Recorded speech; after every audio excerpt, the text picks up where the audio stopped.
Hi everyone, Miss Moxley here with your recording.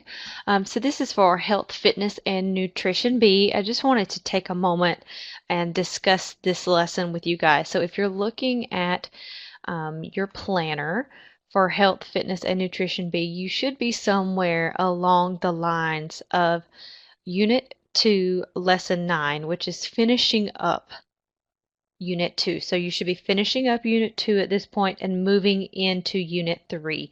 So Lesson 9 is the last lesson in Unit 2. So we're going to take a moment, discuss this, and then we'll review.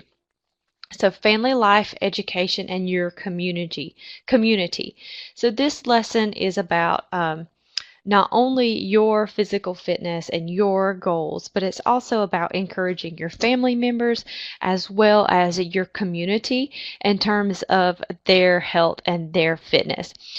So encouraging and teaching your family the importance of exercise and a healthful diet is an important part of your own personal fitness program. Now you may be asking, why does that affect me? What does that have to do with me? So it's easier to work together as a team or with a partner to achieve health and fitness goals. It's a good thing to have people help you be accountable, but it's also a good thing to have encouragement as well. So 30 minutes of physical activity a day can improve your family's health and can help bring you closer together. So please note that this 30 minutes is the recommended amount of time for this course. So 30 minutes a day of any type of physical activity or exercise that you choose, and make sure that you're documenting that in your log. I say I have a typo here. Oh, it is not going to let me change it, so that should say document. All right, so make a goal and take small steps to achieve your fitness goals. Rome was not built in a day, okay? We also do not want to get burnout. So if you're not seeing the results that you want to see straight off the bat, remember, Rome was not built in a day. Take baby steps. If something's not working for you, change it up a little bit. Change what you're doing. Change up your activities. Change what you're eating in terms of your fitness goal. So let's talk about childhood obesity since we're talking about community and home. Childhood obesity is a growing problem. Children are developing diabetes and signs of heart disease at an early age because of childhood obesity. So it's important that not only we, but our parents and adults model healthy behavior for our children so that they can develop lifelong healthy habits. So we want to encourage our children to try and eat healthy foods and avoid foods that are high in sugar or high in fats. Turn off the TV, computer, and video games. Set up an active, friendly environment. So go outside, get some physical activity, some exercise. Be sure that you're in a safe area when doing this. Be sure that there's plenty of room. Offer a variety of choices for especially small children because we want to get them interested, and then play along with them as the role model. So let's flip to the next page here. Avoid sedentary habits. What are sedentary habits? You may be asking. Well, sedentary, anything in which you're stationary. So such as sitting for too long. If you work at a computer like I do, you want to take breaks, stand up, stretch, maybe walk around for a little bit, come back, take 5, 10, 15 minutes, and break up those periods that you're sitting. Ingesting too many high-calorie foods loaded with fat, salt, and cholesterol. We want to avoid doing that. Sitting in front of the computer and television instead of getting in some physical activity or exercise. So if you think how many of you guys, when your parents get home or you get home in the afternoons, if you've been to the library to work, or if you've been working in front of the computer all afternoon, you're home, you eat dinner, and then you sit in front of the TV or you sit in front of the computer. So instead of doing that in the afternoons, maybe go out and get your 30 minutes in, get a walk, encourage your family to walk with you. Right?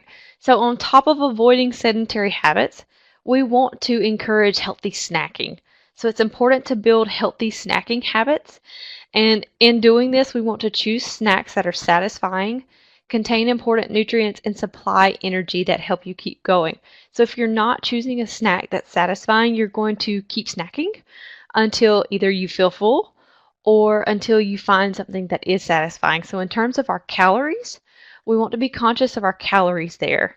In terms of, let's make sure we're picking something that's satisfying off the bat instead of just continuing consuming calories until we do find something that's satisfying. One way to monitor your snacking is to break down larger bags into smaller bags. So let's say you buy a big bag of potato chips. And instead of just sitting down with that big old giant bag of potato chips, let's break up the bag when we get home from the grocery store and let's put them into smaller bags. Okay, so potato chips are not a good example for a healthy snack, but it was a good example of a snack that comes in a great big bag that you might be tempted to just sit there and eat the entire bag while watching TV. All right, so also avoid pre-packaged energy bars because they have lots of sugar. You want things like whole grain breads and crackers. You could create mini pizzas with those, or you could use them for dips like with salsa or things of that nature. And here we have listed some examples for good healthy snacks. We have hard-boiled eggs, fruits, cheeses, any type of nuts or dried fruit, yogurt with fruit, hummus with crackers, bean dipped with any sorts of a corn chip or pita chips, peanut butter with fruit, or mini pizzas like I was talking about on those crackers, or with a whole grain English muffin. All right, so in continuing our talk on personal fitness goals, family fitness, and community, in terms of our community, we want to make an impact on our community to encourage people to also be healthy within our community. So we want to be a model citizen. If we're going out and we're trying to achieve our personal fitness goals, we're encouraging others, we want to be a model citizen. So be a model by inspiring people to also become active. You can organize a fundraiser, you can develop a fitness trail, or organize a community cleanup. You could also organize a community health fair. Just some ways of getting your community involved. All right, and then our review.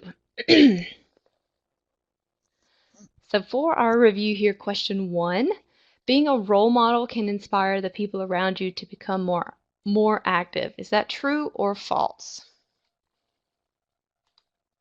And let's get our pen here and let's mark this up.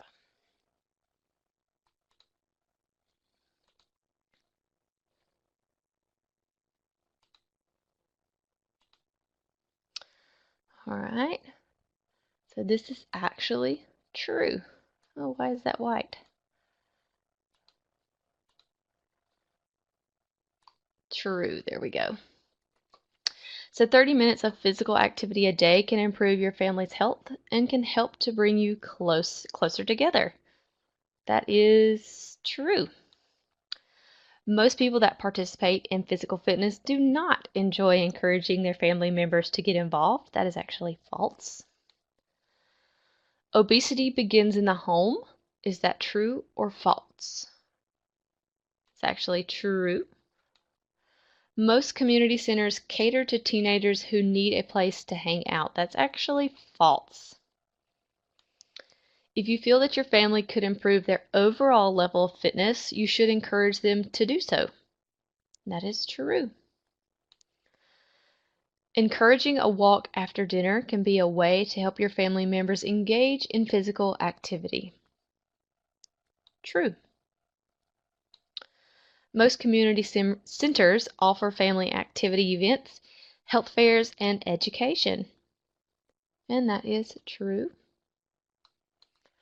Most people who do not pay attention to their health have spent a lifetime of working out and should take a break from physical activities. That is false. And then the last question, poor lifestyle habits take time to change. And that is true. So remember, baby steps. We talked about baby steps. All right, guys, of course, you can always reach out to me directly through email. You can call me, you can text me, but make sure you're also taking advantage of those office hours if you have any questions, concerns, need any specific help with anything one-on-one. Also, make sure you're checking your planners for your live lesson times. And for my physical education classes, health and physical education as well, make sure you're getting in those 30 minutes of physical activity or exercise a day and that you're documenting that activity as well. Bye, guys. Have a great rest of your day.